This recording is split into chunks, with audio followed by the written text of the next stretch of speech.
En un clic podrás acceder desde tu móvil a la red de conocimientos y conexión profesional más grande del mundo.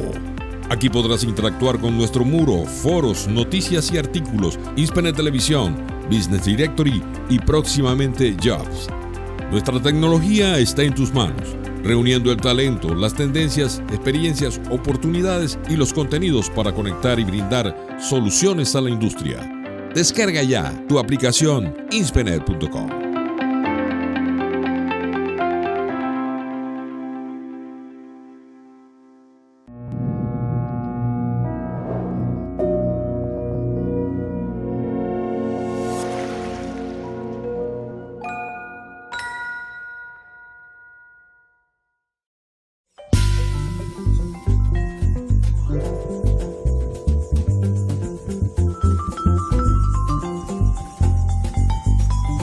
¿Qué tal, amigos? Hoy con un nuevo episodio de su programa Tech Talking, donde los profesionales son los protagonistas, donde contamos las historias y las vivencias. Hoy con un invitado muy especial, con quien me une una profunda relación personal de amistad y de admiración.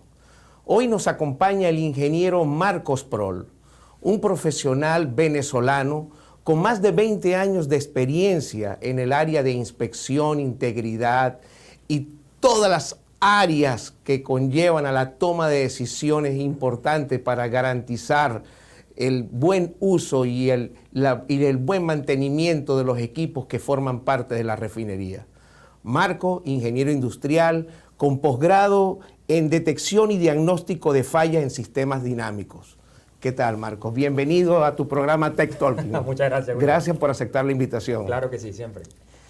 Hoy va a ser una conversación especial. Hoy quiero tocar vivencias, experiencias, quiero conversar de lo personal y de lo integral. Comenzamos, Marco.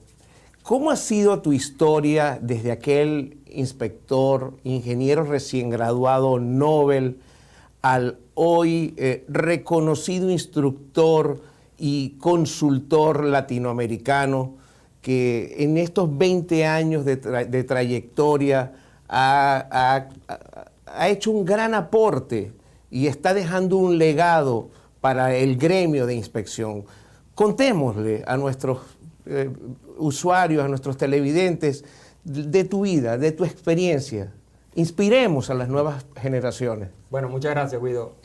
Bueno, como todo ingeniero recién graduado, en lo que uno sale de la universidad espera que en lo que llegue al campo, con todo ese montón de conocimientos que recién uno acaba de adquirir cuando termina una carrera, uno espera llegar al campo y empezar a resolver problemas desde el primer día.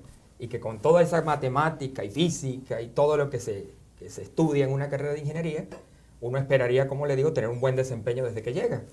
Infortunadamente es duro para los profesionales y pienso que eso no es un tema local, eso es muy común, es encontrarse con esa dura realidad de que aunque tengas una buena formación, los problemas que tiene una industria tan compleja como la industria del oil and gas a nivel global, definitivamente no te van a permitir, siendo un ingeniero recién egresado, llegar aportando soluciones y llegar resolviendo problemas. En mi caso, por supuesto, no fue la excepción, más bien yo diría que lo sentí muy fuerte. Eso fue lo primero que viví.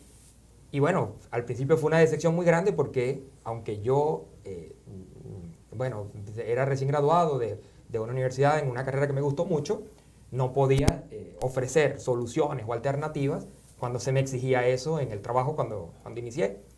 Y a partir de allí me di cuenta de que para ser profesional en ejercicio, además del conocimiento universitario, es absolutamente necesario complementar eso con información útil, práctica de campo, experiencia, escuchar a quien ya lo ha hecho y sabe cómo se hace, e ir desarrollando ese instinto profesional particular, para poder eventualmente llegar al nivel donde las respuestas que se le dan a organizaciones como las de la industria petrolera son útiles, son válidas, son valiosas. Y encontré, después que tuve que estudiar un montón de cosas en la universidad, encontré en la información técnica disponible para todos, por cierto, de códigos y estándares y toda esa tecnología de información que se genera todos los días, encontré una alternativa útil y muy valiosa para alcanzar rápidamente esa capacidad que tienen algunas personas, que yo siento que yo aún no la he desarrollado porque me falta mucho igual por recorrer. Bueno, encontré en esos códigos y en esos estándares una alternativa para resolver problemas y para dar soluciones o recomendaciones que sean útiles, que sean válidas. Eso es lo que he vivido desde que salí de mi universidad, en mi formación, hasta que, bueno... ¿Cuántas certificaciones tienes de API? Bueno, más allá de hablar de cuántas certificaciones se tiene, en API he podido obtener solo 4. API tiene un universo muy grande de opciones para los profesionales de esta industria. Yo actualmente tengo 4 certificaciones de API y al mismo tiempo tengo 3 que emite el National Board, 2 de ellas para fabricación nueva, que son las de inspector autorizado del ASME y supervisor de inspectores autorizados e inspector del National Board para reparaciones, alteraciones y re-rating en sistemas a presión. ¿Y de la AWS tienes alguna? No, de la AWS ha sido mi certificación frustrada. La lograrás.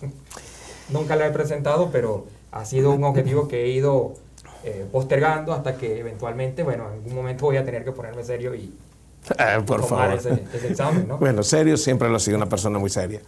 En la práctica, hemos conversado o has estado tocando de forma colateral el tema del uso de las normas, entendiendo que las normas están formadas por los estándares, códigos y buenas prácticas que permiten tomar decisiones, llevar el día a día de los ejercicios de mantenimiento predictivo, correctivo y evitar sorpresas no deseadas durante la operación de plantas. ¿Cuál ha sido tu experiencia? ¿Cómo se maneja eso, el del plano teórico al plano real? ¿Qué ocurre en la práctica con este manejo de todo lo que significa la norma y todos sus 3 ápices?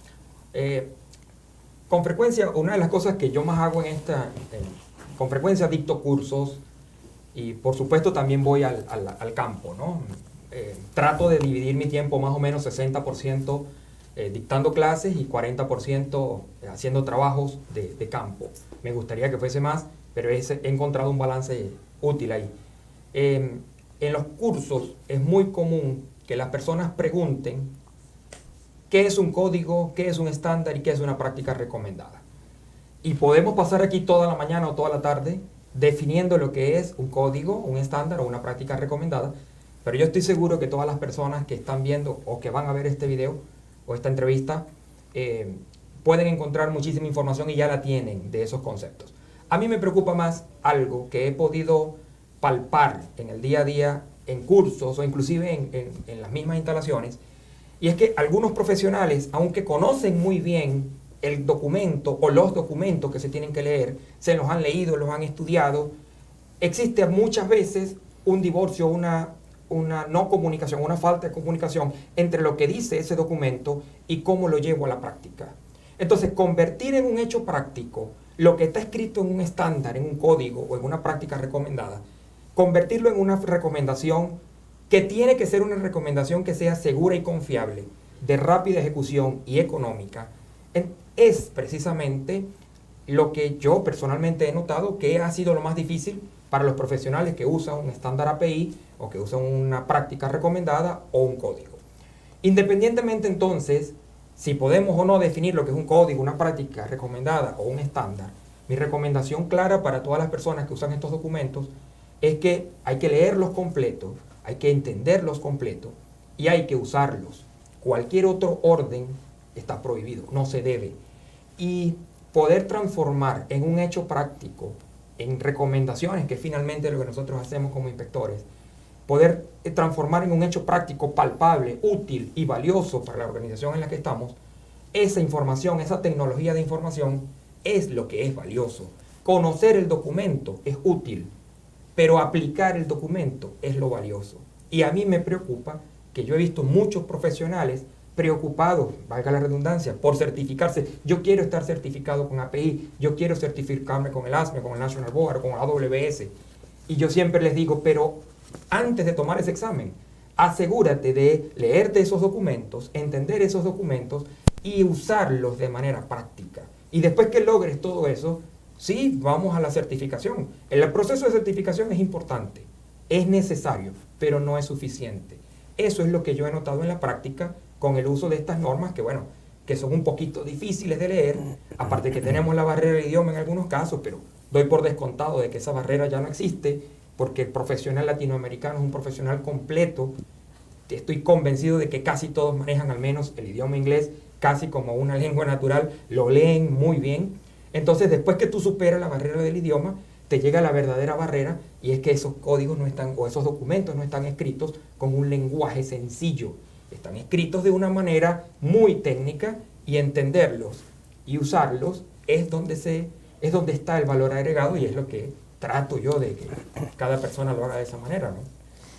En ese orden de ideas, nos topamos muchas veces con el yo lo hago así, porque esto lo he hecho así por 30 años. A veces no se sabe por qué lo hacemos así. Y también nos topamos con, en algún momento determinado, con las propias buenas prácticas que tienen algunas corporaciones, que en su mayoría no coliden con los estándares, con las normas, pero que a veces sí te generan la duda de qué aplicar. ¿Te has topado con situaciones de ambos casos? Claro. Los códigos, cuando yo tengo que visitar a una persona que tiene un problema y que me consulta algo, y está aplicando un conocimiento distinto al que yo conozco, que es un código o un estándar o una de estas normas, yo siempre digo que no es que esté malo. Yo no puedo decir que porque una compañía tenga una buena práctica que le ha funcionado, yo no puedo decir que porque no es lo que dice un código norteamericano está mal, pero siempre tengo que decir lo que tú estás haciendo es diferente a lo que dice, por ejemplo, el código API 510 o lo que dice el código ASME sección 8 división 1. Pero siempre soy enfático en decir, yo no estoy diciendo que lo que estás haciendo está malo, yo solo estoy diciendo que es diferente, y como es diferente, tenemos que entender que todos estos documentos que ya existen desde hace mucho tiempo es tecnología probada. Es mucha gente haciendo eso durante mucho tiempo y obteniendo resultados favorables. Cuando tú te sales de ese esquema, tú empiezas a experimentar y tú no sabes, porque tú no has hecho suficientes pruebas para poder decir de que lo que tú estás haciendo, que es diferente a lo que ya está escrito, funciona bien, porque lo estás haciendo nada más una vez. En cambio, cuando yo digo, te voy a poner un ejemplo sencillo para ilustrar pues lo que tú me estás preguntando. Hace mucho tiempo yo fui a una instalación, fue en Colombia, y estaban reparando el piso de un tanque. Y cuando yo fui a hacer una inspección, me di cuenta que el fabricador y el soldador, la gente que estaba instalando el piso, dejó un triple solape muy cerca de la soldadura del annular plate. Y ese triple solape tenía menos de la distancia que aparece en el 650. Que, es más o menos como 12 pulgadas, o es 12 pulgadas. Entonces yo les decía, mira, esta lámina que está aquí, vamos a tener que cortarla, lamentablemente, porque no cumple con la distancia mínima.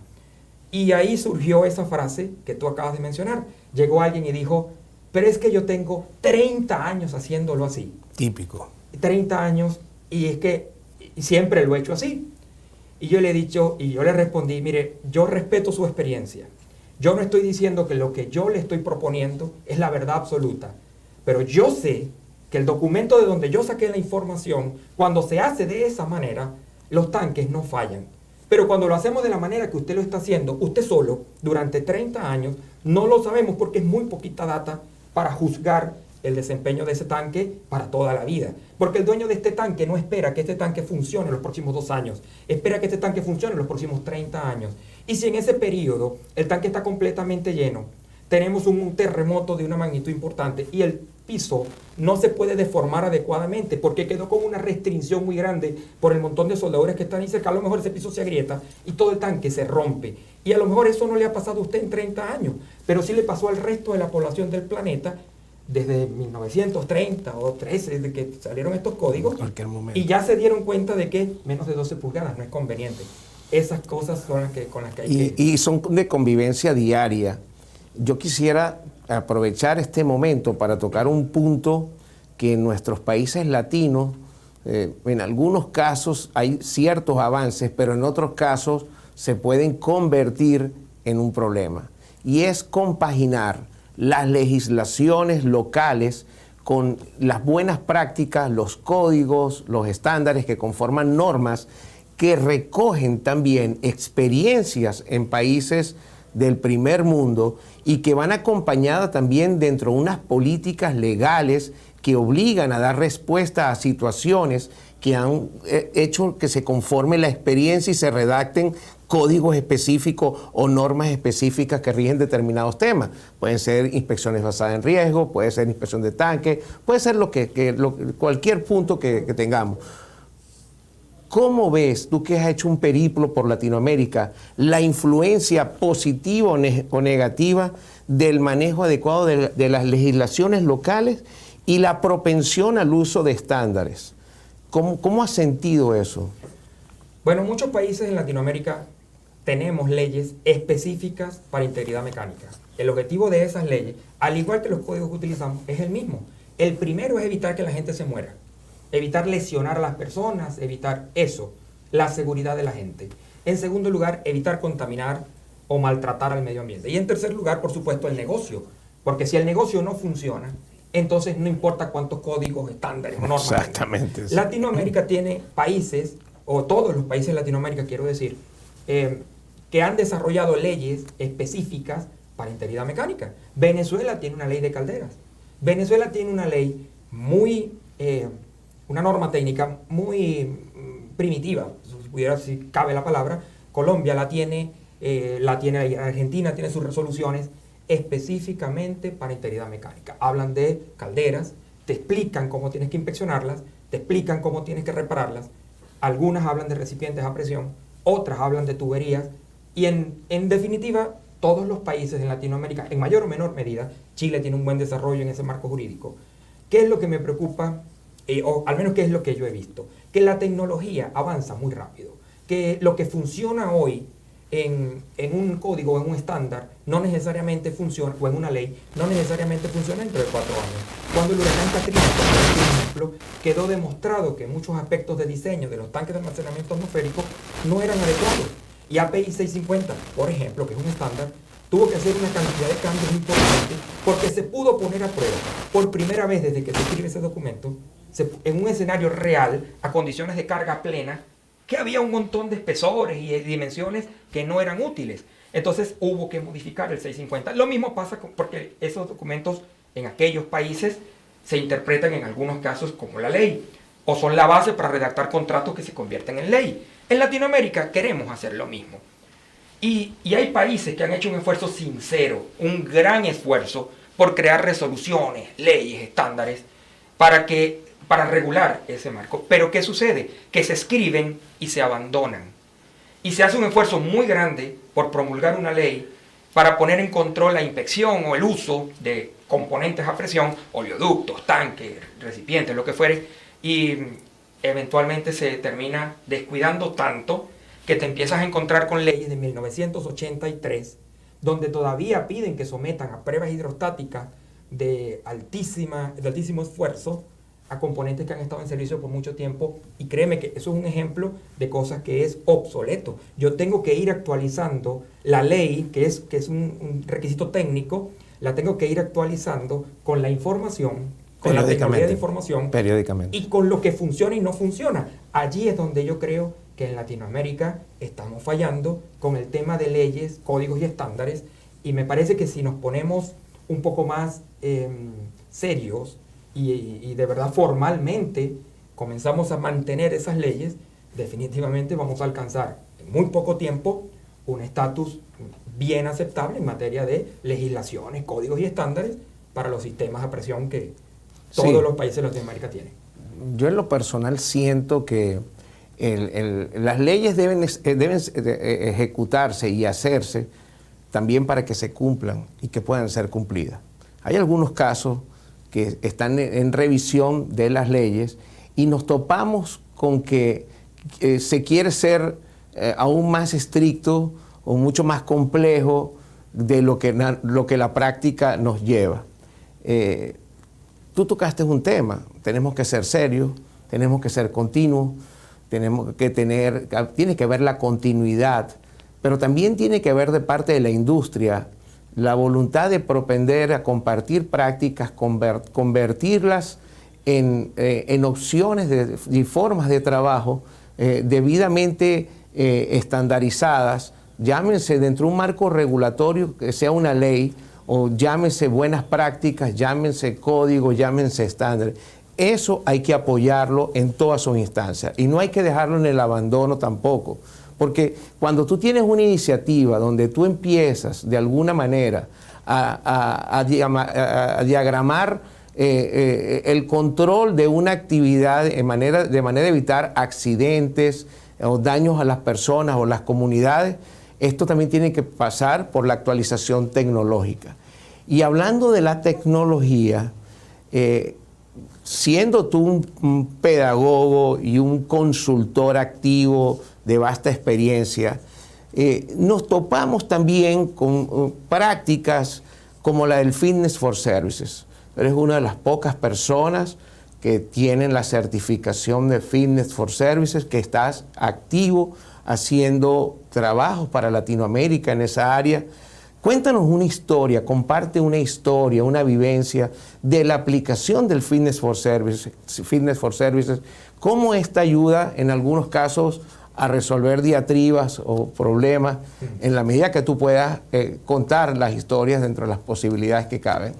Bueno, primero quiero aclarar que no existe como tal una certificación Fitness for Service, pero el Fitness for Service sí está incluido dentro de los códigos que así se certifican. Claro. Por ejemplo, 510 definitivamente dice, este código reconoce los conceptos de Fitness for Service y tal la cosa. No significa entonces que tú pudieras presentar un examen para certificarte por Fitness for Service, API 579, pero sí puedes, cuando te certificas por 510, no solamente puedes, debes, como un profesional que quiere dar soluciones o aportar opciones, definitivamente manejar el Fitness for Service. Puedo hablarte de dos experiencias que he tenido que me han gustado mucho en el caso de Fitness for Service. He hecho varios.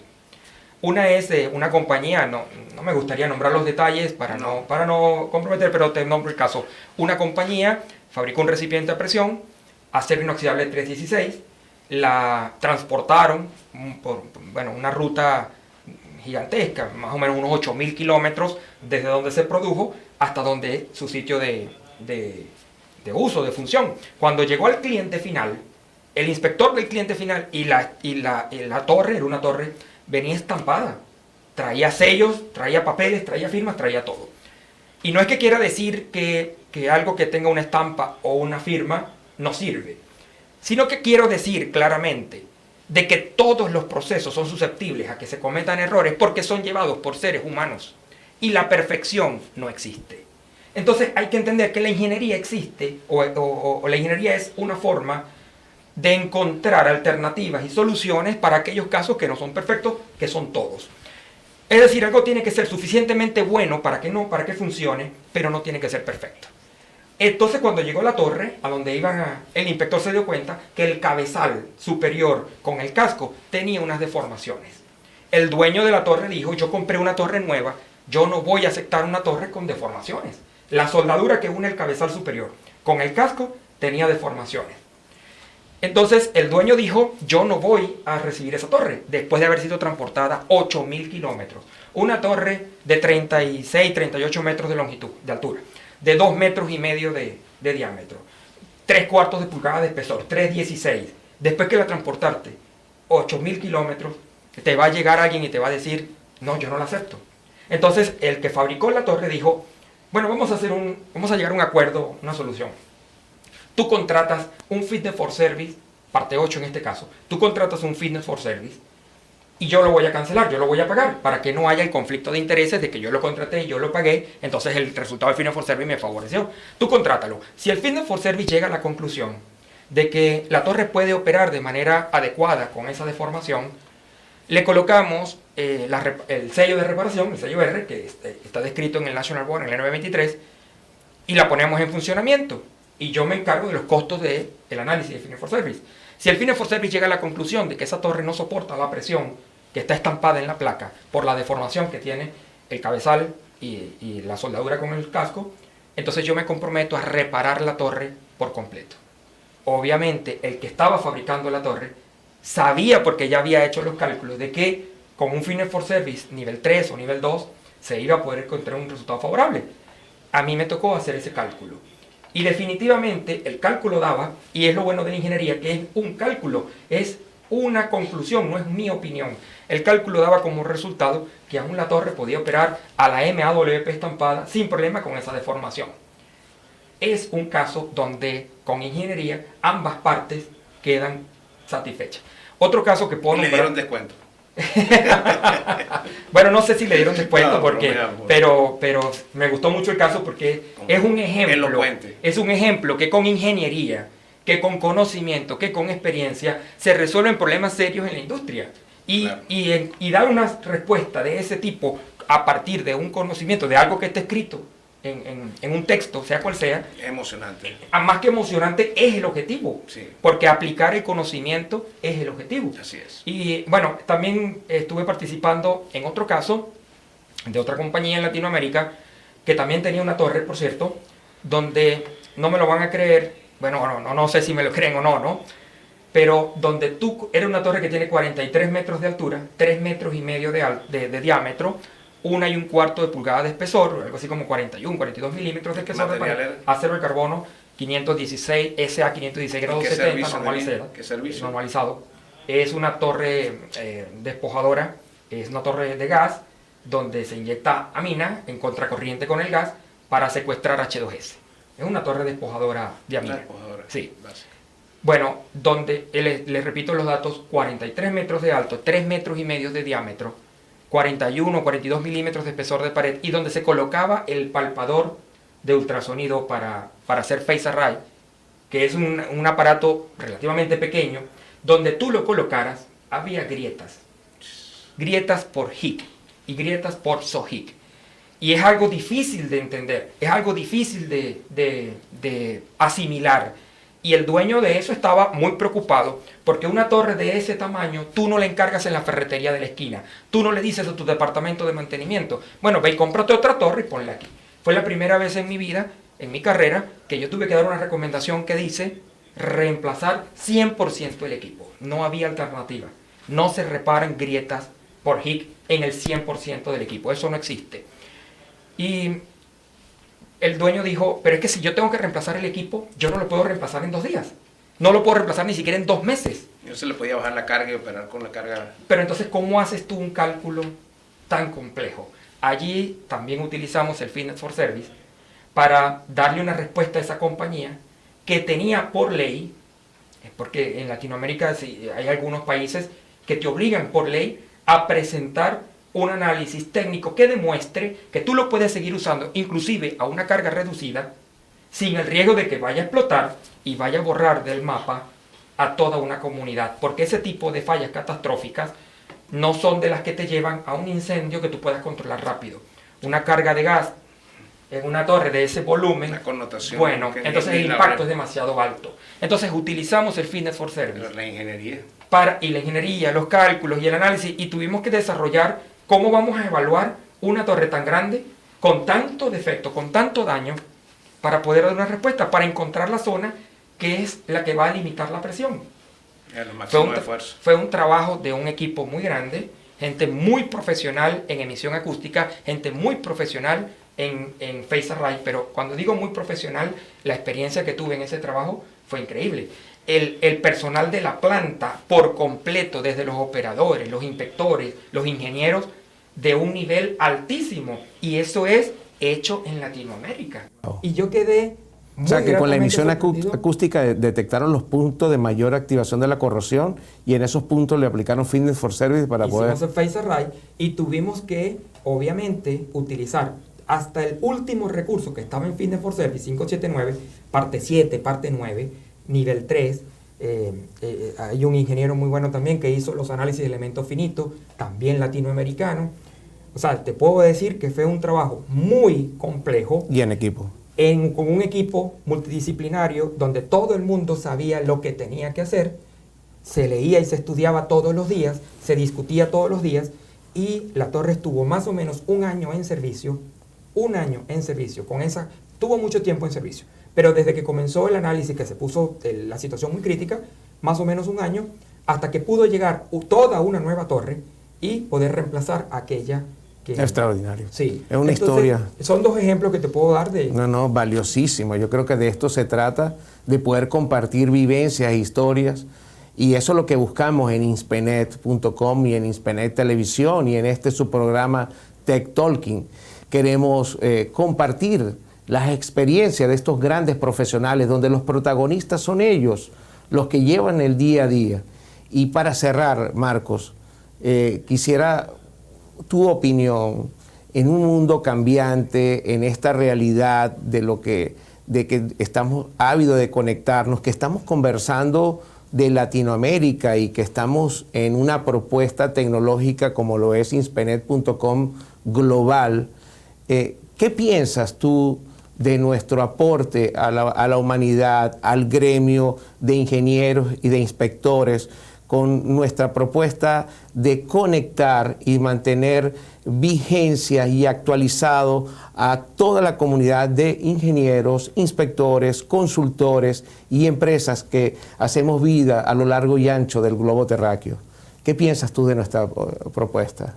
Bueno, yo tengo la expectativa muy alta con Inspenet. Es de hecho una plataforma que, honestamente lo digo, tiene el potencial de convertirse en lo que no tenemos. Latinoamérica carece de un espacio de Hispanoamérica, más bien, o todo el mundo, o todo el planeta. Necesitamos un espacio que sea nuestro.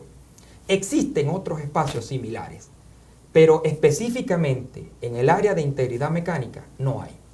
Y se utilizan otros espacios, otras plataformas, otras redes sociales, otras redes profesionales para compartir experiencias. Pero compartir experiencias específicamente, un punto de encuentro, un espacio virtual, electrónico, que nos una a todos sobre un tema común, que es precisamente el de cómo evitar que las personas sufran, se lesionen, se mueran, cómo evitar que el medio ambiente pague las consecuencias y cómo lograr que una industria sea productiva. Ese es el tema que a nosotros nos une, ese es el tema que tenemos en común. Tener un espacio como Inspenet, que es específicamente para eso, es algo que tiene un valor agregado muy alto. Es algo que yo como latinoamericano me siento bastante identificado porque no lo tenemos, o al menos hasta este momento no lo teníamos. Y repito, hemos tenido que hacer uso de otras plataformas y de otras redes sociales y profesionales para hacernos el espacio o para buscar el espacio que no tenemos. Pero Inspenet es la alternativa para lograrlo, para sentir como nuestro un lugar, aunque sea electrónico y virtual, donde podamos rápidamente compartir esas experiencias y tener ese intercambio de información y conocimiento, bueno, que nos va a permitir desarrollarnos plenamente. Yo estoy seguro que en Latinoamérica hay suficiente potencial profesional y humano, ambos son muy importantes, profesional y humano. Latinoamérica tiene suficiente potencial para ser, no me gusta utilizar la frase países del primer mundo porque pareciera que hubiera varios mundos, pero sí para tener una calidad de vida muy alta, porque yo soy de los que dice que en la medida de que más se sabe, mejor se debe vivir, y que el conocimiento tiene que ser la base de tu calidad de vida, de tal manera de que si yo quiero vivir bien, lo único que tengo que hacer es saber bastante. Eso no ha sido posible en Latinoamérica, y otros países del globo lo han entendido, y nosotros nada más nos hemos acostumbrado a verlos, a imitarlos, pero definitivamente tomar la rienda de que el conocimiento sea la base de la calidad de vida. Bueno, eso es lo que yo creo que Inspenet propone. De eso se trata. De verdad que te agradezco tus palabras, las comparto a plenitud. Y sí, tratamos de que Latinoamérica y el mundo entero en general tenga la opción de engrandecer sus conocimientos, enriquecerse y compartir. Y ser también una opción de día a día donde podamos entretenernos aprendiendo. De eso se trata también la propuesta Inspenet Televisión, y a las empresas también conocernos, dónde estamos, dónde están los protagonistas y cómo llegar a ellos con mayor facilidad. El mundo cambió y viene cambiando de hace mucho tiempo, pero con el COVID definitivamente volteó el telón y nosotros estamos tratando de ser parte de la nueva realidad. Marcos, te felicito. Gracias, Muchas gracias por tu presencia. No, siempre lo hago. Amigos, usuarios y televidentes y espectadores, le doy las gracias por acompañarnos y por permitirnos de estar con ustedes en este nuevo episodio de su programa Tech Talking. Pronto volveremos con un nuevo capítulo. Gracias y pronto nos veremos.